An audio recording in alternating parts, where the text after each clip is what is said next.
Opa, economia! E agora? E agora a gente vai falar de música e também falar de show business. O quanto que esse mercado movimenta, de certa forma, a economia brasileira e mundial. Aqui no programa a gente já teve a oportunidade de falar um pouco das artes cênicas, quanto que o teatro está ali presente, a dramaturgia está presente nessa grande indústria cultural.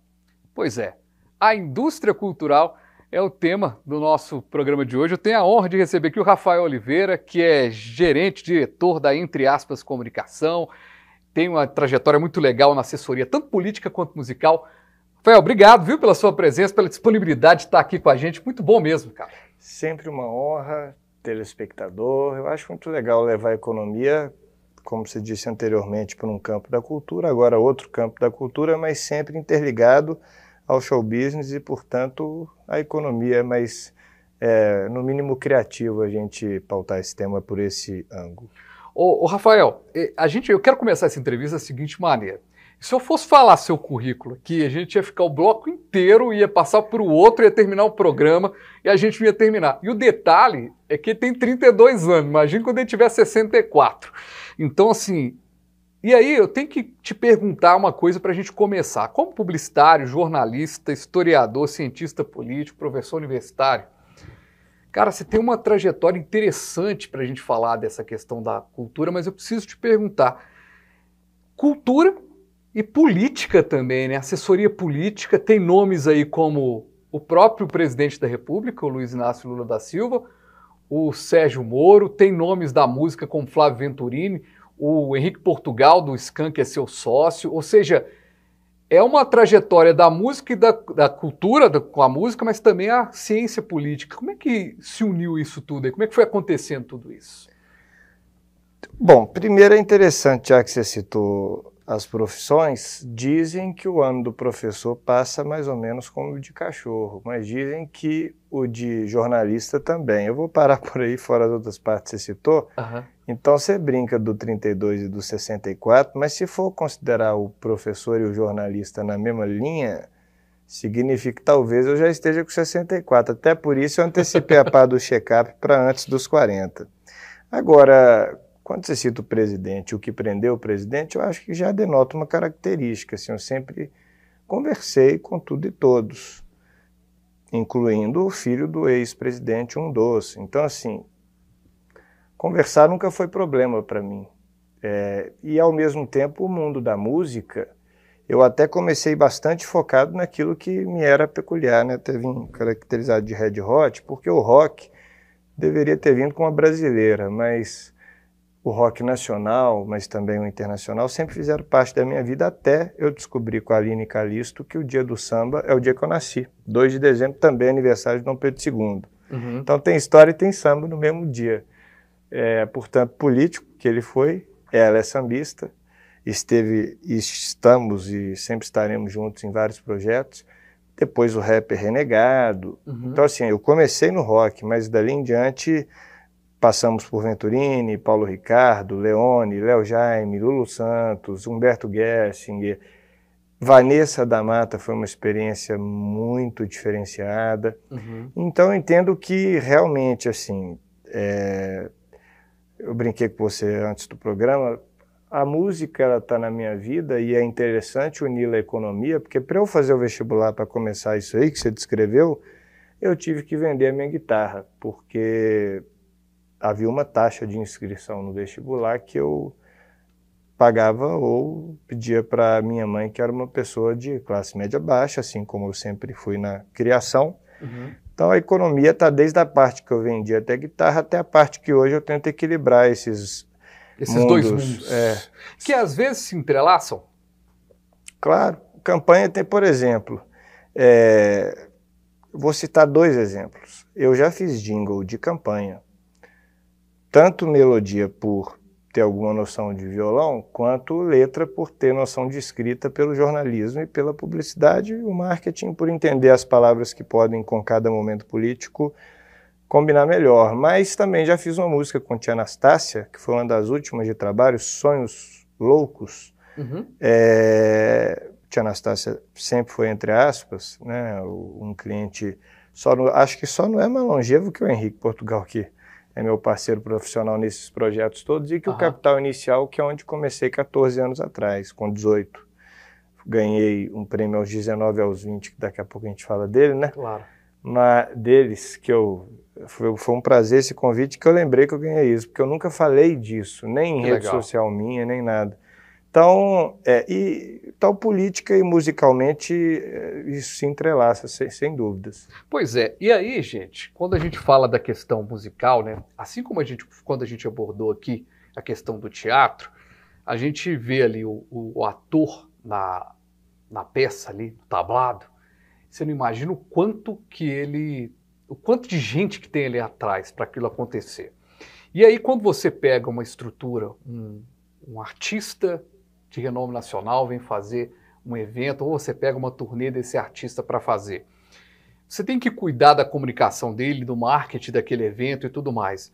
E a gente teve um período bastante complicado para a produção de eventos, que foi 2020 a 2022, né? Que foi a questão da pandemia. E mesmo assim, aí os produtores começaram a também trabalhar nas lives, a buscar o caminho. Ou seja, não tem como hoje um artista pensar no show business, pensar na questão econômica, sem pensar o marketing, a comunicação, pensar um evento como um todo? Não tem como mais, para começo de conversa, um negócio de comunicação existir sem uma equipe de filmagem própria. Antes da pandemia, eu tinha equipe de filmagem periódica. Por mais que eu trabalhasse sempre com a mesma, ela não era uma equipe da agência. Agora a agência tem, porque exatamente a música e a cultura e os eventos pediram.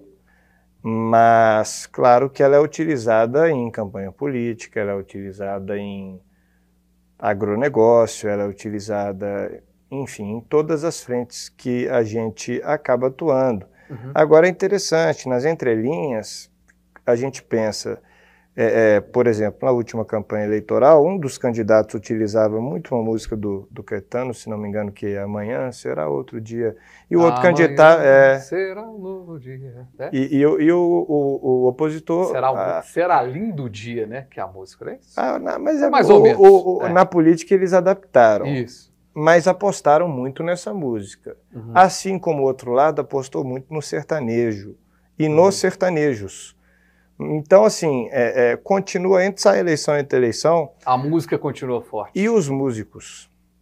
Ou seja, a gente nota que essa conexão não é só a trilha sonora do cinema, da peça de teatro, das nossas vidas, do streaming que a gente assina, portanto, de vez em quando tem a notificação da alteração do valor da mensalidade, e aí você entende que economicamente está crescendo, né? Vez ou outra, algum brasileiro entra em recordes internacionais de audições, e eu entendo que música hoje permeia até aquilo que ela não era fator diferencial, porque muita gente dizia, olha, a tendência, por exemplo, do mundo político é cada vez mais se apropriar dos meios digitais e menos dos artistas que compõem.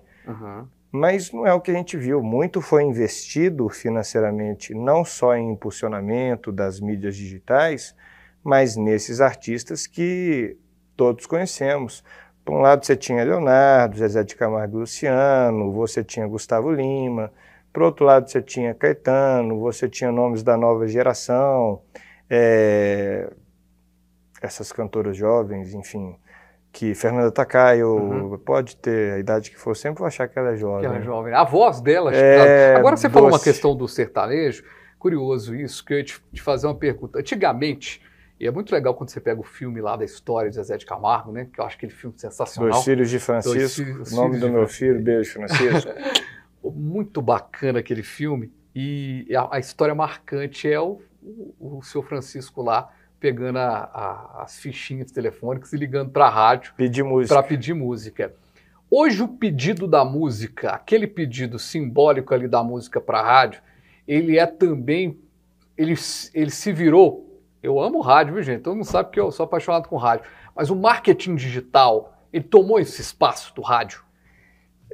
Não, na verdade as coisas se complementam. Por exemplo, se a gente tem empresas de rádio crescendo estruturalmente, portanto, no mundo do negócio, uma específica mineira recentemente, eu conheci anterior, já achava gigante, muito bem organizado, um estúdio fantástico, até em nível internacional. Já fui em muita rádio estrangeira, mas não como essa de Minas Gerais, que eu considero muito interessante, até descobri que ela melhorou.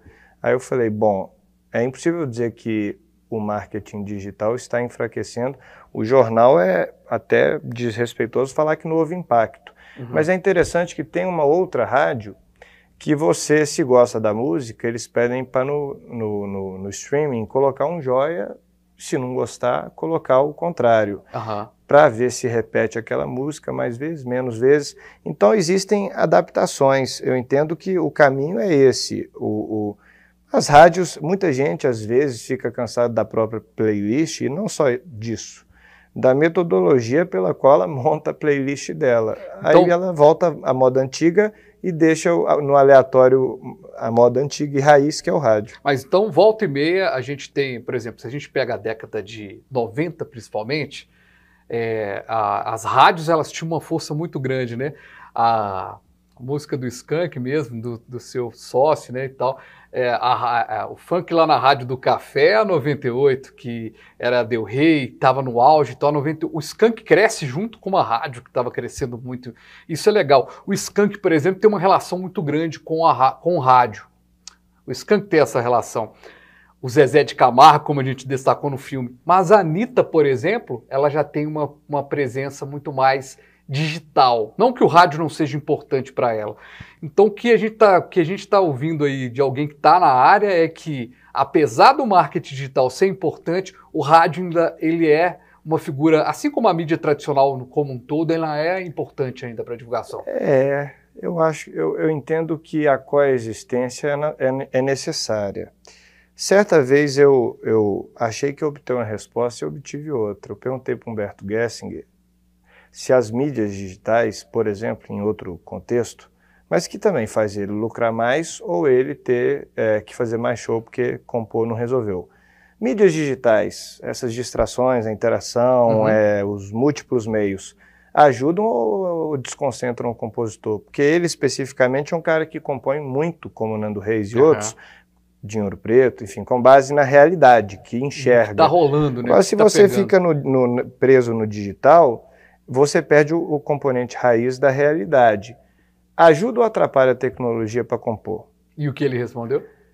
Ele falou, pois eu fiz essa pergunta para mais gente, mas concentrando só nele, ele disse que no caso dele, ele enxergava como a mesma coisa da gente decidir se vai vacinar ou não. Tem que vacinar. Então, assim, eu vou poder lutar contra algo que tomou conta e é uma realidade?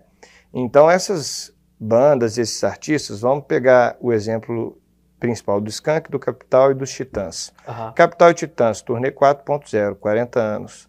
Skank, turnê 3.0, com um detalhe, começaram celebrando nas rádios, você citou 98, eu cito mais uma, Itatiaia. Eles vão fechar o ciclo deles nas duas rádios também. Significa que atravessou o período inteiro e começou e terminou na mesma casa de formas diferentes, mas celebrando para ouvintes. Então tem muita gente que ouve. E há muita declaração que é dada em rádio que melhora ou piora o profissional e o seu bolso, seja ele qual for o segmento. Então, se piora ou atrapalha o lucro, e aí nós podemos falar não só de política e música, mas de qualquer profissão, é porque ainda é relevante. Muito legal. Rafael, eu sou até suspeito para falar, porque minha paixão é o rádio, apesar de gostar muito, me ter adaptado muito com vídeo na minha vida profissional. A gente vai ter que ir para o intervalo. Esse programa tem intervalo, a gente está ainda no TV a cabo. Quem está na internet já pode pular lá para o segundo bloco. A gente vai para o intervalo, mas eu quero deixar uma perguntinha aqui para o ar, para a turma. Como é que faz para conciliar aí a questão do prazer da música e ganhar dinheiro produzindo artistas? Como é que é produzir artista? É uma profissão rentável? É um caminho rentável, mas ou tem muitos espinhos que às vezes as pessoas só veem ali, poxa, tá ali no backstage do Skank, no backstage do Capital Inicial, mas tem muita relação também, eu quero esse bastidor. A gente vai para o intervalo, é rapidinho, a gente volta aqui com o nosso Economia. E agora?